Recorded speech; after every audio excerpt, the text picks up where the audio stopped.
minutos, deputado Isalci, e mais 5 minutos pela inscrição no pequeno expediente. Portanto, Vossa Excelência tem 11 minutos com a palavra.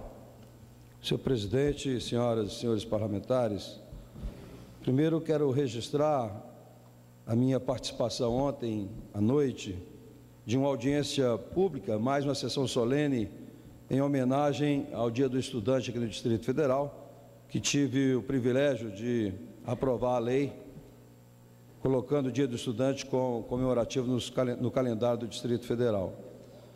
E nesse encontro com os estudantes, a gente fica chateado realmente, decepcionado com a política educacional no país, por quando você vê muitos jovens e jovens com idade já um pouco avançada reclamarem, né, da falta de qualidade das escolas, falta de apoio e falta de professores. Nós temos muitas escolas ainda no Distrito Federal, a capital da República, sem professor desde o início do ano. Depoimentos de que apenas um aluno numa sala conseguiu uma média superior a 5, exatamente pela falta de estrutura, ainda com escolas precárias, né? E isso é lamentável realmente ver isso na capital da República. E uma das coisas que o secretário de Educação adjunto disse é que existe até recurso para contratar professor, mas em função da lei de responsabilidade fiscal, que limita realmente os gastos de pessoal de cada governo, o GDF fica impossibilitado de contratar, mesmo tendo dinheiro, professor. Mas aí eu indago, porque ele até me pediu que apresentasse aqui no Congresso um projeto excluindo a educação da lei da responsabilidade fiscal. Acho até que a gente pode até analisar um pouco isso, né, para fazer uma exceção a algumas coisas da educação. Mas talvez o que o governador poderia fazer de imediato é rever a questão da estrutura do GDF. O governador Aguinaldo conseguiu ser campeão na criação de secretarias. Já são 32 secretarias no governo do GDF. E talvez por isso é que extrapolou, né, está no limite da lei de responsabilidade fiscal de pessoal. Então, em vez de talvez abrir exceções, seria o caso de enxugar essas secretarias que foram criadas apenas para atender cargos políticos, secretarias que não têm nenhuma estrutura, apenas cargos, não tem sede, não tem projeto, apenas para atender alguns políticos e às vezes até, como aconteceu com o meu partido, o PR, apenas para atender e dividir o partido. Então, eu gostaria que o governador Aguinaldo levasse em consideração esse pedido do secretário adjunto de Educação para rever realmente a máquina inchada do GDF. Mas quero também, senhor presidente, estive também ontem no Tribunal de Contas da União e nessa reunião que tive com relação inclusive às obras para a Copa do Mundo, do estádio, o que eu fiquei de certa forma estarrecido é porque está à disposição do governo do Distrito Federal 400 milhões do BNDES para ajudar na construção do estádio e na infraestrutura. E o que se percebe, eu já tinha percebido isso em declarações do governador, mas ontem também, conversando no Tribunal de Contas, é que o governador diz que não precisa de recurso do governo federal, que não precisa de recurso de financiamento, que o GDF irá construir com recursos próprios. Ora, o governador podia muito bem pegar esse investimento do BNDES, aplicar no estádio de futebol, e pegar o recurso do GDF e aplicar na educação. São 649 escolas, das quais, de acordo com o relatório do Tribunal de Contas, 80% delas está em estado de calamidade, sem nenhuma condição de se implantar, inclusive, a educação integral. E por falar em educação integral, volto aqui a falar sobre a Bolsa Universitária, um projeto que durante o início do meu mandato critiquei muito porque o governo acabou ou tentou acabar com este projeto que é ainda a esperança nossa de consolidar a educação integral no Distrito Federal e no Brasil. Mas, para nossa surpresa, depois de tanto tempo, na semana retrasada, sai um edital, e esse edital dá apenas uma semana para os jovens se inscreverem na Bolsa Universitária.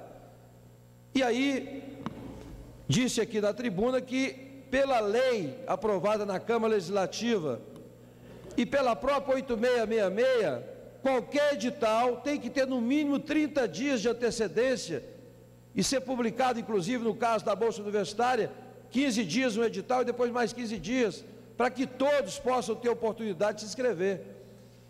E o prazo encerrou a semana passada, dia 18, era do dia 12 ao dia 18.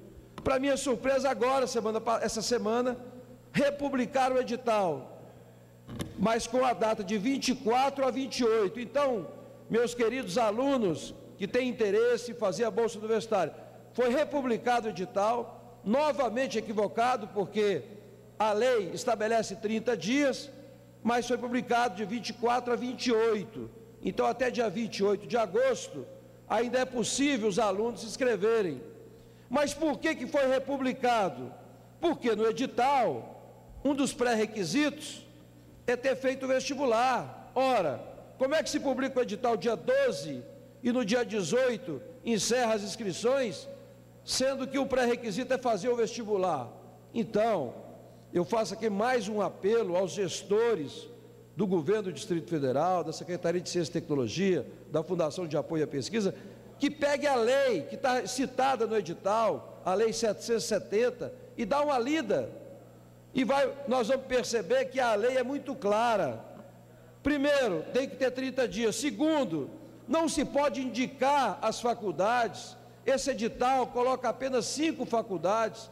O governo tem obrigação, em termos de transparência, em termos de ética, de chamar um edital e convidar todas as faculdades a terem oportunidade de ingressar realmente no programa. Mas não.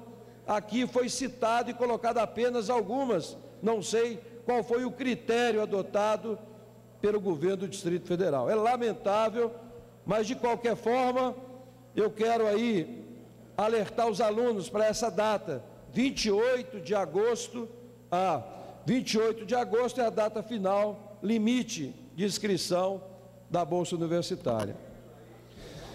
Aproveitando ainda, senhor presidente, eu tive essa semana visitando o Instituto Federal de Educação aqui no Distrito Federal, aqui na Asa Norte, e quero dizer à comunidade do DF, dia 1º de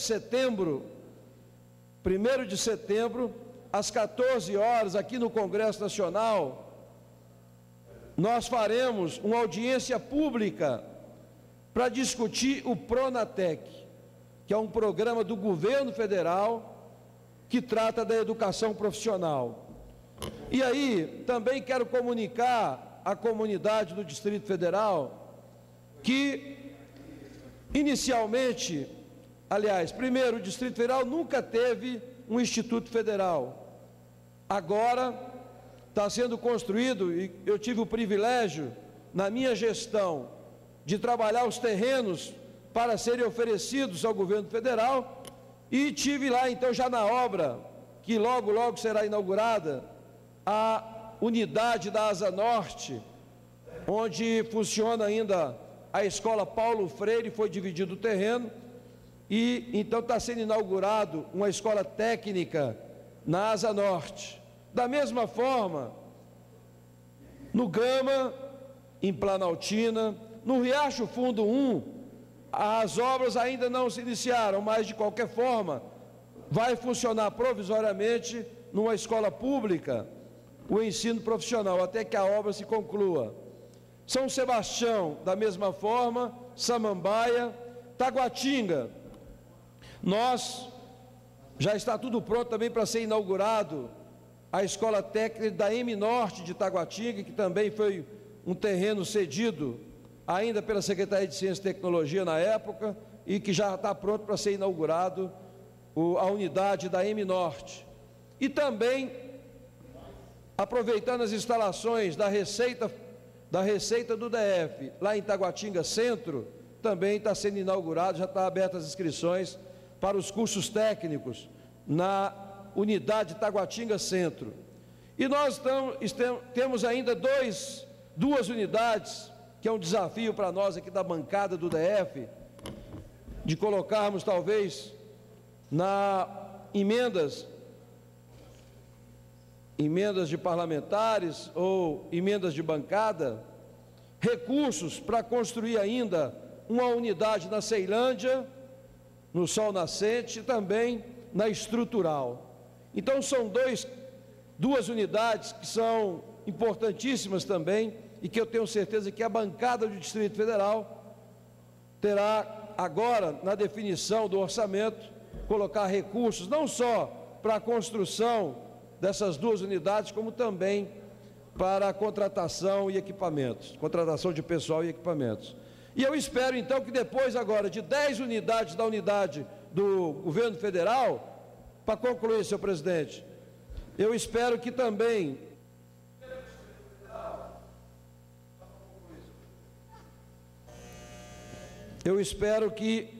o governo do Distrito Federal também possa fazer a sua parte e possa construir também o que já estava previsto na época que fui secretário, de 11 unidades. Nós temos que concluir a unidade da cidade digital, que é fundamental para a implantação do polo da cidade digital. Precisamos também construir no Paranoá e Itapuã, que já existe o terreno para isso, no setor industrial também da Ceilândia. Precisamos construir em Santa Maria unidades que ainda não têm a escola técnica. Nós só temos 3 escolas em Brasília. Então, espero que o governo do Distrito Federal possa fazer também a sua parte e não ficar apenas pegando carona do governo federal. Era isso, senhor presidente. Muito obrigado.